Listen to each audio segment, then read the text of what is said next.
when it comes to defending this country that has suffered for so long and nobody came to help, I don't need permission from anybody.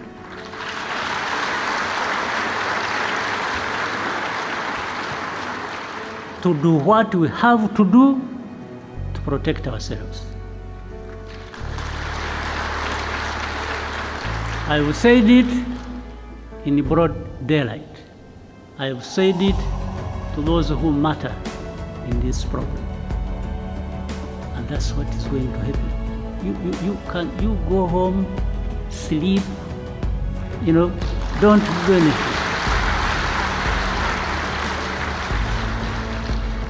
There will be nothing crossing these borders of this small country of ours.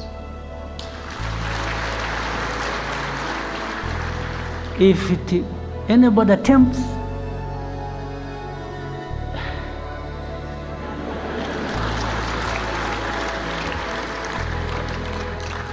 Welcome to Wake Up Black. Educate and enlighten. Now there comes the Eastern Congo conflict as such. One, you try to do some research, do some inquiries, you do some intelligence. Rwanda did not in any way create this war that is happening in Eastern Congo. For me, I'm giving a fact. Go and investigate and prove me wrong. Rwanda never got involved in starting this fighting that has happened in Eastern Congo. But with time, there has been an effort to actually make it our war. That we are the ones who started it. Over time, this is what has happened. Now, using what? If you see the combination of hate speech and the displacement of these people, you come to understand what actually was behind it. Maybe somebody thought they were being smart, and they thought that was the way to end the M23 problem, which was there in 2012,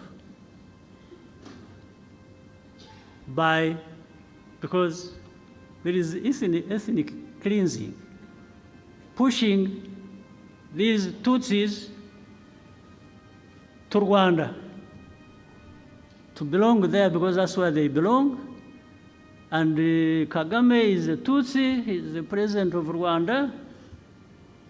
Let them go and join their president. This is what is behind it.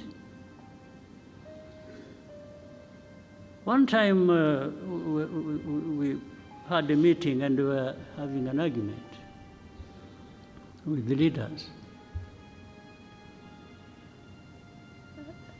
And of course there was a contradiction in some of these people's argument. I asked specifically, I said, and that's that one responsible for Congo. I said, we are not going to address anything unless you come out clearly to tell us facts about the situation. I asked him, I said, are these people in M23 Congolese or not? And he said to me, and there were other leaders in the meeting, that absolutely, these are Congolese. Then he came out to say that he has in fact even openly talked about it. I think when he was in the US or UK, I don't remember what he said, that he came out and said it. So he was confirming that these are Congolese. I said, fine. So how do they become our problem? How do they become Rwanda's problem? I also asked him, I said, do you know when these people, the group that started this fighting, do you know where they came from?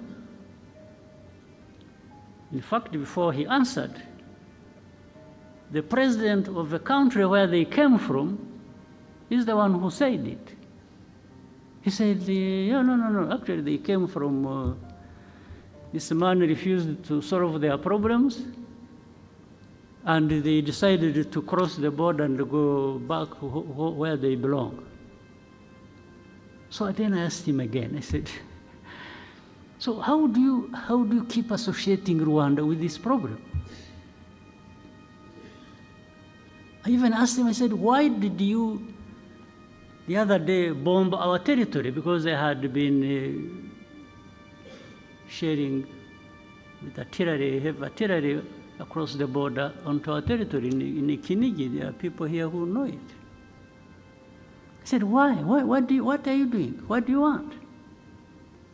And he just said, no, but this, they should go back. I said, go back where? Those who came here, they were about between 500 and 600 when they ran away on 2013.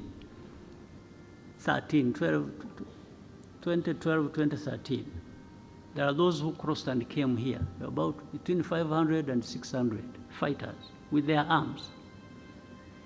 What we did, we put them in a camp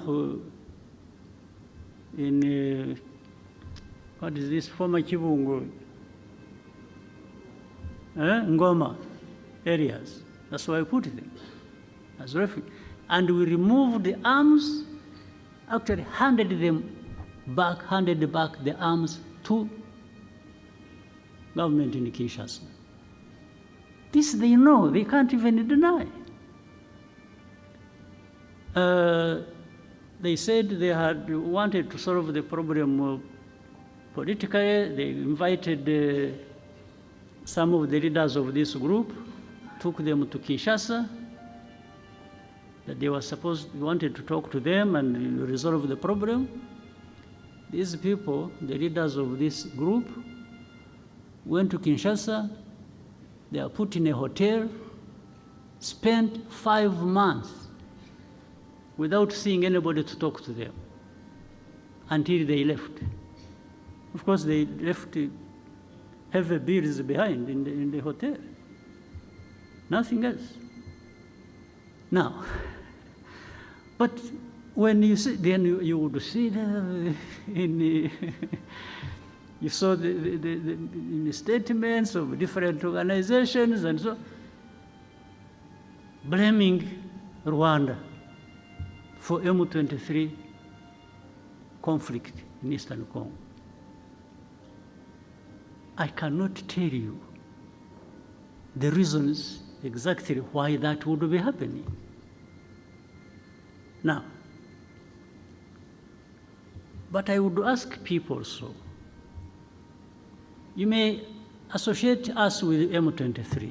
You may blame us for everything, M23. What do you say about FDLR that is in Eastern Congo for the last 30 years, more or less? I thought even the forces, the UN forces that were put in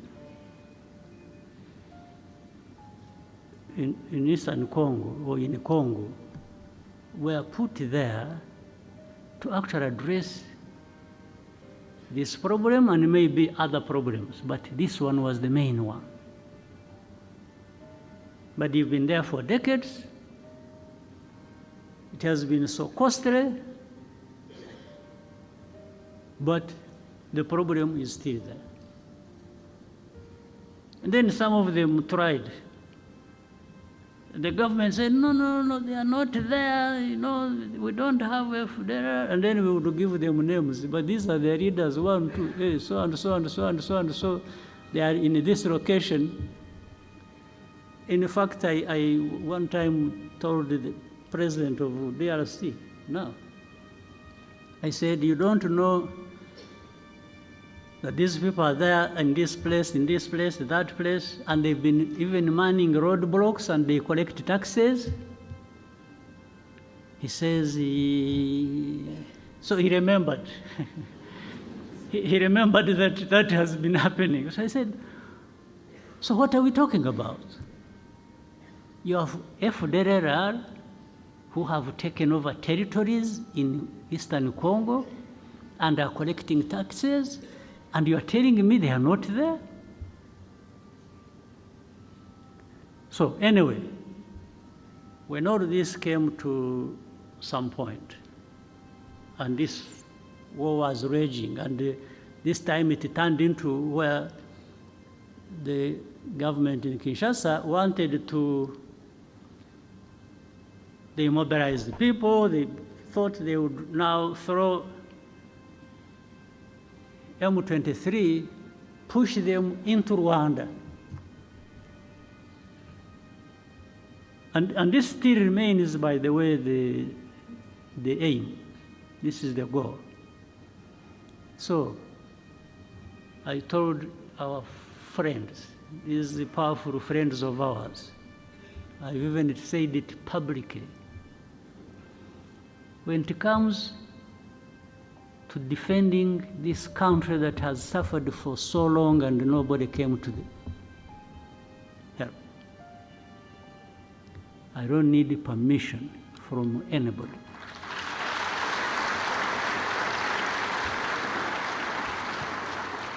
To do what we have to do to protect ourselves.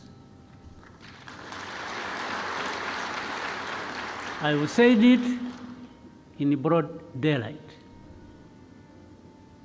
I have said it to those who matter in this problem. And that's what is going to happen. You go home, sleep, don't do anything.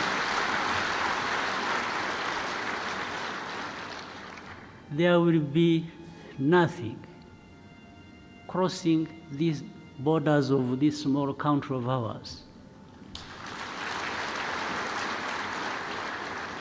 If anybody attempts